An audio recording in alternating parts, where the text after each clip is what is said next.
โอ้มึงมันใช้หลายมองใดมองนี่แหละถ้ากกมงมาพี่หดห้วยลุ่มผมบอกลงห้วยมามันกี่ประมาณจักเม็ดอันนี้เนาะประมาณ30นี่แหละกว้างนะป้าทุกกว้าง3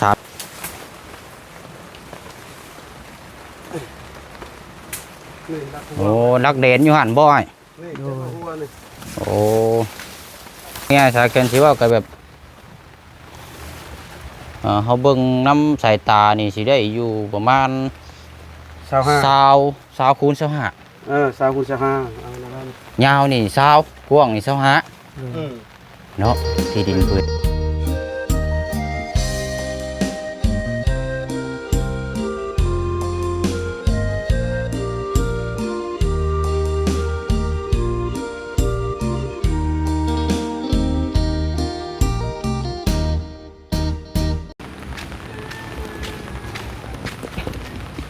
เดี๋ยวเนาะพาฝนตกยังบ่หยุดบ่เศร้าอยู่เนาะโอ้ยเนาะเอาตอนนี้เฮากำลังย่างไปเบิ่งที่ดินอีกแปลงนึงเนาะพี่น้องเนาะถือว่าเป็นแปลงที่3เนาะสำหรับทางเขตของทางน้องอาเจืองแล้วก็ทางน้องห้างนี่แหละพี่น้องเนาะเป็นที่ดินของทางในบ้านเก่าว่าซั่นเนาะอยู่นี่แหละพี่น้อยเฮามาเบิ่งน้ำกันพอคร่าวๆก่อนเนาะพี่น้องเนาะแล้วก็ถ้าว่านั่นก็จังนัดหมายกันแล้วก็ให้ทั้งทีมงานมาเบิ่งมาพูดมาคุยน้ำกันเนาะพี่น้องเนาะช่างลุงไก่มันคันว่าเห็นอะไรก็มันอดใจบ่ไหลเลยพี่น้องเนาะมันอยากเบิ่งได้พี่น้องเนาะเอาเนาะกับทักทายสบายดีและสวัสดีพ่อแม่พี่น้องเบิดสุขุสุคนนะพี่น้องเด้อเนาะเอาละพี่น้องไปรุ่นไปส้มเบิ่งน้ำกันพี่น้องเนาะbạn chỉ bạn liêng bạn nhé bạn là cái gì vậy bạn chỉ na rồiสบายดีไอ้เด้อ ลูกหลานบ่มีบ่ตั้งเฮือนโอ้ยแม่นอ้ายไปเบิ่ง2เทื่ออะไรยังบ่ได้อยู่นี่นั่นแหละสงสารอยู่ลาวนี่บ่มีบนดินเด้พ่อแม่บ่มีบนดินก็แบ่งปันให้โอ้บ่สิได้กันตัวเอาไปใส่พี่น้องคืออยู่รุ่นน้ำกันโอ้แต่ว่าโซนฝั่งนี้นี่บ่เช็คบ่ได้เคยมาจักเทื่อเด้นี่เราโซลานี่สิโค้งไปทางพุ่นอันนี้เนาะ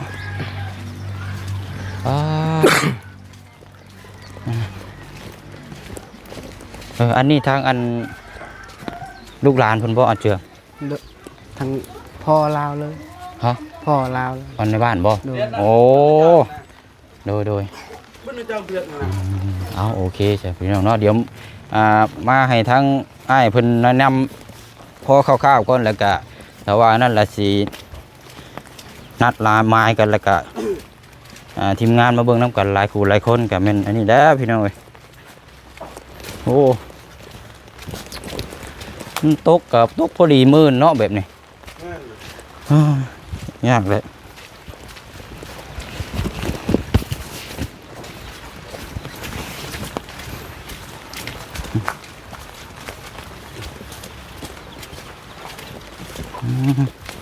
คือว่าบุกเข้ามาในพี่นี่เนาะ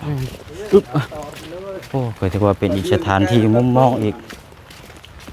โซนหนึ่งโอ้นาแกงปังนี่นะนาปังนี่อันบ้านเลยปั๊บ2 ล้าน 5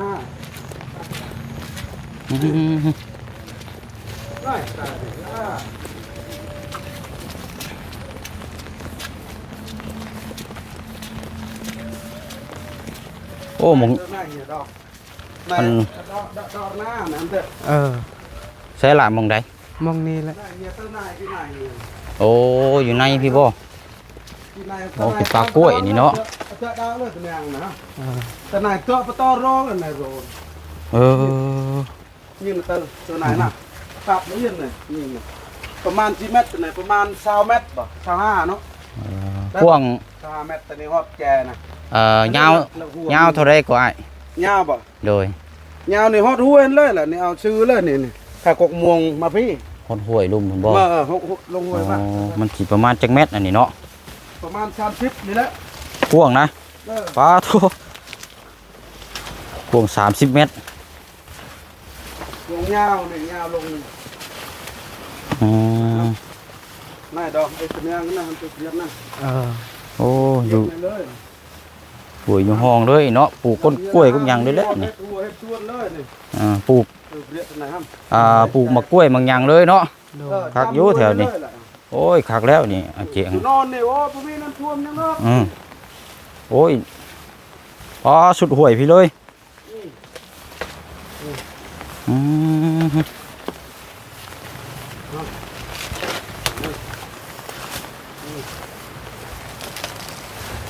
เอาเบิ่งทำการก่อนพี่น้อยเนาะ ตัวไหนเจาะไปใจกึใจเปรียบนี่แหละนึ่งเปรียบแท้ใจนอกกล้วยนี่เป็นกล้วยกกล้วยตัวนั้นน่ะ อัน ประมาณจักเม็ดแต่นี่ฮอกล้วยน่ะ กล้วยต่อกกที่สูงอยู่บ่ แม่น ประมาณได้อยู่4 นี่แหละ ประมาณ25นี่ครับนั่นนี่ ได้อยู่20 มีหัวมันมีหัวเลยครับ ตาละเนี่ย แบ่งให้ลูกหลานนะบ่มีบ่อนอยู่แบ่งเอาสิกันนี่ก็น้องชายนี่มาอยู่นำนายหันดอกเบียดแน่ดอก เขาเอารถเอารถยังมาปรั๊บนี่ก็คักแล้วเนาะ โอ้รถตับนี่มันก็นำแล้วนี่เอาคากล้วยแล้วนี่ฮะเอาซื้อเลยนี่คากล้วย กล้วยนี่ไปเลยเนาะลงไปนี้ โอ้นี่ ปลากล้วยเนาะบุกเบิกปลากล้วยโอ้อยู่โซนนอกนี่ นายไอ้ตะนางนั่นเลยนายตะนางกันนะฮะตะนางน่ะเตอะปะตอดมาเบิ่งแกนี่ก่อน ละ แก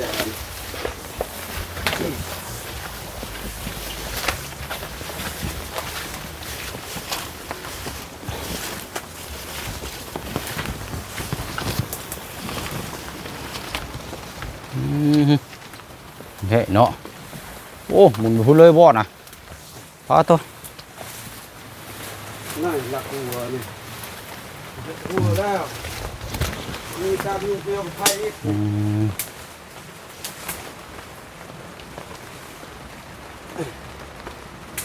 นี่ลักหัว โอ้นักเด่นอยู่หันบ่อย นี่เจ้าหัวนี่ โอ้พอหมุนปลาหมุนลงเลยบาน บังคักๆนอนนี่มันมีหัวนี่ บอกคันว่าเฮาสินั่นเฮาจังหาผ้ามาทางอีกทีนึงเนาะ เอามี มียังมาทางคนจัง นายดองน้อยนี่จ้าให้ไหมฮะจ้าตามน้อยลูกนี่จ้าจ้าเกิดมา แต่ว่าเนื้อที่เนี่ยเฮาเบิ่งนี่โอ้กว้างเด้นี่เนาะ กว้างดึง อยู่นี่อันเจ้าอธิบายก่อนอีกได้นี่นะบ่ได้มีหยังบ่อยู่นี่นะ บ่มีหยัง บ่มีบ่ โดย อย่าว่าเป็นอย่าว่าเป็นทางผ่านทางเพน บ่แม่น มีแต่กกนี่แหละไม่ดูลายนี่เขาปลูก อ๋อกกลูลาย นำลูกลานนี่เขาจงไว้แล้วแต่นี่มันเกิดมา อ๋อ แล้ว เอ้า มันกินมีแต่คอกกเดียวนี่แหละนี่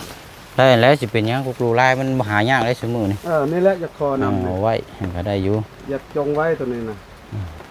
เห็นว่ามันเกิดมาแล้วครับพร้อมกันกิน อื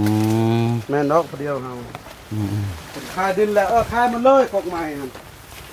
มันคายนอกนี่จะแบ่งปันให้ โดย ลูกหลาน ทั้งถึงพี่มันฮอดใช้ เพิ่งนี่ค่าดังนั้น ค่าใช้ก็ ค่ากกม่วงนี่บอกโทษลืมเลยค่ากกม่วงขึ้นมาพี่เราให้น้องแล้ว อ๋อเอาง่ายๆใช้นี่โซนลุมพี่บ่ แม่นค่ากกม่วงหันตับให้ ล ซื้ ง อเลย ลงมาลุมพี่เนาะ แม่น ตีหัก ลงเลย หักลงโค้งมาพี่เนาะ แม่น โอ้ ค่ากกม่วงขึ้นไปพ่นละให้น้องแล้วตัวนี้ เอาง่ายๆชานี่กกม่วงนี่เป็นดักแดนเนาะ แม่นตัวนี้เอาแดนเอา อืม แต่ว่าเขาจะปอดมัดก็ได้นี่อะไรไม่เด้อ แล้วมันก็ต้องต่ำไปเบิดแล้วเนาะเป็นยังไงเจืองคืออยู่บ่ คืออยู่ อะไรไม่เนี่ยเต้คนเดินตาม คักอยู่ได้ผู้เสียงเพราะว่ามันเป็นที่เหมาะมันใกล้น้ำห้วยแบบว่าปลูกพังอย่างต่างๆเฮ็ดหัวเฮ็ดสวน โดย แต่ว่าเราต้องพูดคุยเรื่องราคาน้ำกันนี่แหละบาดนี้เนาะอย่างว่าน้ำกันแต่ว่าเนื้อที่นี่ประมาณเฮาเบิ่งนี่ ประมาณ25 คูณ 30 ตัวนี้นี่สิยาวเนาะ แม่น ยาวนี่ประมาณ20 เช้าเนาะ เช้าแล้วก็ดึงลงไปพุ่นนี่สิชุดห้วยพุ่น 30บ่ สิประมาณอยู่30 ได้บ่30ขับ6โมงลงห้วยนั่นปะ ไกลตื่นไปได้วเฮาย่างลงกินอีกเนาะ ได้30ฮอดห้วยค่านี่ประมาณ22เมตรนี่แต่นี่ฮอดคน เอาง่ายๆซะกันสิเว้าก็แบบเฮาเบิ่งน้ำสายตานี่สิได้อยู่ประมาณ 25 20คูณ25 20คูณ25เอาละกัน ยาวนี่20กว้างนี่25 อืม เนาะที่ดินพื้นนี่นี่ตามแบบพอคร่าวๆอะนะ โดย อันโซนตัวเทิงนี่อันให้น้องแล้วบ่ไอ้ ให้น้องแล้วตัว โอ้ นี้เราสบายเฮาเฮ็ดทางเข้าแม่เข้าก็บ่ได้ห้ามหยังทางตัวนี้อยากเข้าเด้เอาดุดหมดเลยนี่คันมีรถนะอะละไม้หมด ไถเบิดเลยเด้อเนาะ ไปเลย อันตัวไรก็เอาไว้ก็เอาไว้เนาะกุ๊กม่วงบางอย่างแล้วพอได้อยู่ได้กินเอ มะ อ ม่วงนี่อยากเอาไว้ก็เอาไว้นะ เออ ไว้กินเด้ อันนี้ก็ เอาแต่กล้วยนี่ออกหมดกล้วยนี่ถ้าหลักแดนนี่นะ อันชุดเฮือนจะหลังนี้เนาะนี่ก็เจ้าอยู่นี่ แม่น เนาะ นี่เฮือนน้องชาย โอ้ เข้ากับลูกคำพร้ามันอยู่น้ำอายนี่แหละ โอ้ เข้าเฮือนอยู่ยังบ่มีนี่เขาที่เคยตังให้นี่ อันนี้แต่เสาอันนี้ก็เนาะ แม่นได้แต่เช้านี่ที่เคยเขาซอย โอ้ เขาซอยน้องนี่มาทุนแต่บ้านประยุทธ์พุ่นแล้วมาอยู่นี่ อ๋อ อยู่น้ำอาย อันน่ะเฮือนเสาตั้งนี่ถ้างั้นมีคนซอยฉันบ่ไอ้ ที่เคยเขาซอย อ๋อทางพี่น้องบ่ พี่น้อง อ๋อ นี่แหละเฮือนเขาน้อยๆนี่เขาซอย ไปละยังอืม นี่ออกทางนี้ก็ได้เนี่ยนี่ออกทางนี้เลย ดูถ้าใจนี่เฮาพี่แล้วอยากอยู่เทิงพี่แล้ว อยู่ แบ่งให้อยู่แถวเทิงพี่เป็นยังไง อยู่ชายอยู่นี่บ่ โดยได้บ่ อยู่นี่ให้น้องเลยเด้อ อ๋อ กับเฮาที่ใบทางอยู่นี่มันยาก อ๋อมันเป็นทางเที่ยวบ่นี่กะ ทางเที่ยวเด้อแล้วเขาเฮ็ดมื้อหน้าแล้วเขาจะเฮ็ดแต่ทางนี้เฮ็ดเรือนเขาน่ะ อ๋ออ๋ออ๋ เขา อ ก็น้อยเดียวนึงมอนี่หันลายเขานี่บ่ได้ลายเด้อเขานี่น้อยเดียว อัน ทางกกม่วงซื่อ อันทางเที่ยวอันทางเส้นนี้เนาะ ๆแม่น อันคือหม่องโชว์ลุมพุ่นนั่นบ่ได้มีหยังเนาะ บ่มีห มี ยัง แต่ว่าเฮาบุกเบิกแล้วปลูกสร้างเลยเลย พวกสร้างก็ได้ อืม นี่เอาไว้ดูกันหมดเลยนี่ ไปย่างไปเบิ่งอีกก่อน เลยได้ ไปย่างโค้งไปพุ่นละ นี่ได้หัวนะเอายามันฟิตกันนั่นแหละเฮ็ดหัวไว้มันสบาย แม่นแล้วหมายไว้แล้ว อนาคตมันยากบ่ได้เฮ็ดหัวอันไหนยืนบานตัวนี่กับบัดบุญกมูกมีบ่ได้ อืม นากีนากมุ้ย กันทะลุมาทางนี้ก็เฮือนเนาะทางนี้ก็เนาะ หัวเฮือนมัน โอ้คืออยู่ได้เนาะอาเจือกเนาะ โดย ทางกลางเฮ้ย เออประมาณกว้าง25ยาว20พี่น้องเนาะมีแต่ว่าคันว่านั่นกับคันว่าผ้าฝนบ่ตกนี่เอาสิพูดคุยเบิ่งกับอันนี้ก่อนทางทีมงานก่อนเลยมาเบิ่งน้ำกันหลายคนได้เด้อ แม่น นะเบิ่งน้ำกันหลายคนเลยเฮาสิถามราคาอีกทีนึงอีกเนาะ นี่ อ่า มันมาตรงกัน เนาะ ถือกันไผฉะนี่ เพื่อนเอ่ยญาติ ดังนี่บ่ โดย เฮ็ดยาก โอ้อันทั้งลุง มีหัวบ้างอยู่สั้นๆก็มันติดกันเลยเลยสิ เออ เป็นช่วยนะ อืม เลิกไปทัวร์ไว้ทัวร์กัน โอ้นี่แหละซ้ำนี่แหละพี่น้องเนาะถ่ายเฮ็ดเทือนนิดหน่อยแล้วกันก็สิงามซ้ำนี่ บ่เกิน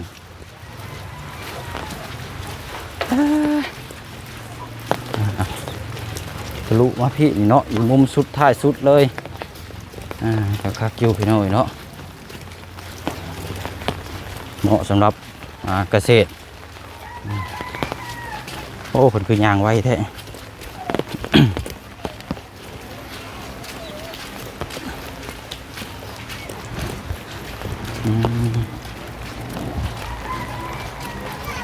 แต่ว่ารุ่นราคานำกันเท่านั้นแหละบัดนี้พี่น้องเนาะว่าเพิ่นสิขายให้เท่าใด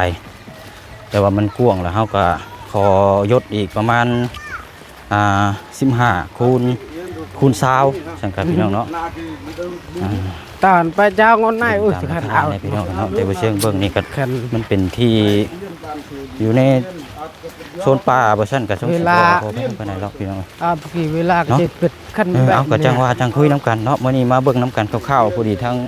อ้ายเพิ่นก็อยู่พี่น้องเนาะทั้งในบ้านเก่าอยู่บ้านสะแล้วนี่แหละพี่น้องเนาะเพิ่นก็ให้ความร่วมมือ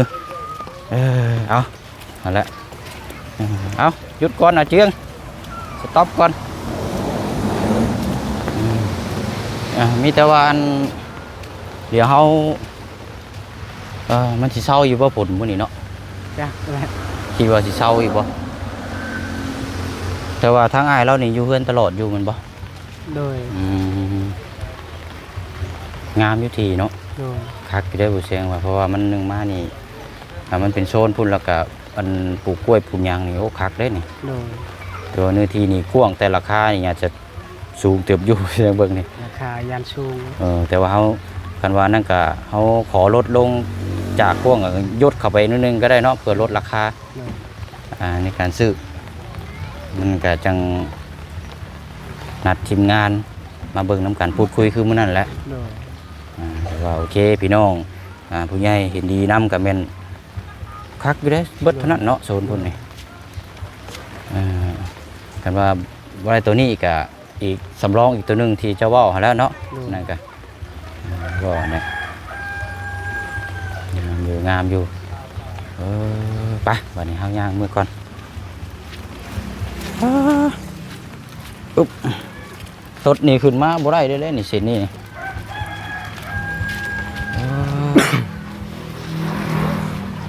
เจ้าเอ้ย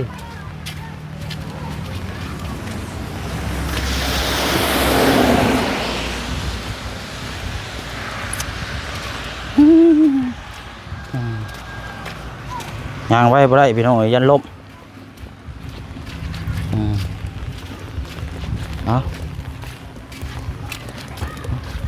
นั่งนี่ก่อนก็ได้ล่ะอยู่เฮือนน้องสอนนี่ก่อนก็ได้ โดย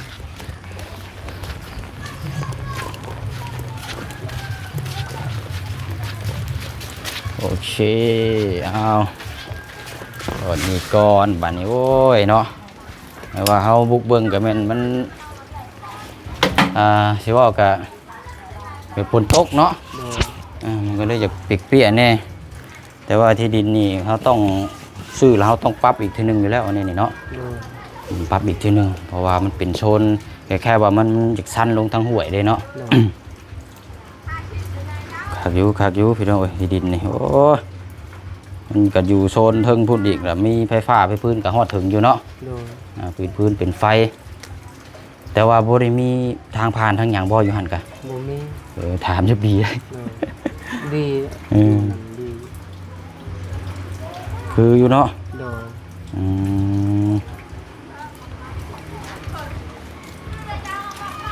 แต่ว่าราคาหันเทนี่บ่เชียงว่านี่เนาะ ราคายานแพง 30 ล้านพุ่นบ่จัก มันเฮา ซื้อน้อยนี่ราคาก็ซ้ำน้อย คันว่าเฮา เฮาแบบว่างบนี่เฮาอยากคันว่าเต็มที่นี่20 ล้านซะ โดย เต็มที่น่ะ20 ล้าน แล้วว่าจำนวนที่เดือนนะเฮาอยากเอาไว้ซื้อเสาซื้อหยังให้เฮือนต่อเฮ็ดให้ชุมเจ้าเด้ โดย เพราะว่าซื้อเบิดแล้วนี่บ่มีงบเป็นเฮือนซ่าเนี่ยมันยังมันสิต้องสิไปได้ยากอะนะ โดย เต็มที่นี่ซื้อทีนี่ประมาณ20 ล้านนี่ก็ถือว่าพอดีงามตามที่ทางง่ายแล้วก็ทางทีมงานเคยซื้อให้แต่ละครอบครัวที่ผ่านมานี่ โดย ก็ถือว่าพอดีพองามอะนะโอ้เอาถือว่าเป็นเรื่องดีแล้วมื้อนี้กับพี่น้องเนาะดินซอยกันนี่แหละเอามีแต่ว่าคันว่าช่วงมื้อนี้คันว่าผ้าฝนตกเศร้าหยุดเนาะ โดย เดี๋ยวอ้ายสิเข้ามาอีกทีนึงแล้วสิให้เจ้าไปนัดแล้วนะครับพากันไปเบิ่ง โดย แล้วก็พร้อมราคาเนาะเพราะว่าไอ้คันว่าโอเคแล้วก็แม่นว่าอยากให้ซื้อสิ้นเดือนนี้แล้วเนาะ โดย ถ้าซื้อจบแล้วก็ชุมแม่ก็สิกลับเมื่อบ้านก่อนราคาขึ้นมาก็สิพร้อมบุกเบิก โดย นะโอ้ยเนาะเอาดีนำแล้วเป็นแนวทางเป็นแนวทางความคิดที่ก้าวหน้า โดย สำหรับเจ้าเด้อ โดย หนึ่งมาเขาเป็นหัวหน้าครอบครัวแล้วตอนนี้นะ โดย เมียนั่นบ่เชียงสิบอกตรงๆโลด โดย เพิ่นก็แสดงออกความคิดเห็นอยู่แต่ว่า ความกล้าหาญความแบบว่าอันนี้นี่จะสู่ผู้ชายบ่ได้ โดย มีแต่ว่าเฮานี่เป็นเสาหลักให้ทั้งครอบครัวซะแล้วก็ตั้งมุกตั้งใจยึดมั่นตัวเองเดี๋ยวก็ประสบความสำเร็จเนาะเอามีแต่ว่าตามนั้นแล้วเดี๋ยวไปเชียงสีเข้ามาใหม่แล้วล่ะเด้อ โดย โอเคเนาะมีแต่ว่าเดี๋ยวจังหวะจังคุยนํกันเรื่องตัวนี้กันเนาะ โดย ไปอยู่ดีแม่งแล้วล่ะ โดยสบายดี โอเคไปอันเจ้าถือเมื่อแล้วเลิกกันจ้องจะเลยเอาบาดนี้พี่น้อยเนาะโอ้ยไอ้ในพี่น้อยผ้าฝนตกกะบ่เป็นหยังหรอกเนาะเขาได้รับรู้เรื่องที่ดินที่ทางเขาดีสิก็ดีแล้วบัดนี้พี่น้องเนาะแต่ว่ารุ่นราคาน้ำกันแล้วบัดนี้เนาะดินนี่งามอยู่แล้วพี่น้อยดินนี่งามเขาเอาแท็กเตอร์มาปรับเล็กๆน้อยๆก็ได้แล้วเนาะมีปลูกกล้วยพวกอย่างอยู่ใส่ไปพี่น้องเนาะเดี๋ยวจังว่าจังคุยแจ้งพี่แจ้งน้องติดตามบนน้ำกันสำหรับทั้งที่ดินแปลงที่3ว่าสิเป็นความจริงหรือบ่แล้วพี่น้องเนาะฝากพี่น้องติดตามกดไลค์กดแชร์เพื่อเป็นกำลังใจนะพี่น้องเด้อเนาะคลิปนี้พอน้องเปียวลาไปก่อนเนาะกับบรรยากาศภาพฝนตกเนาะสบายดีเด้อพี่น้องเด้อ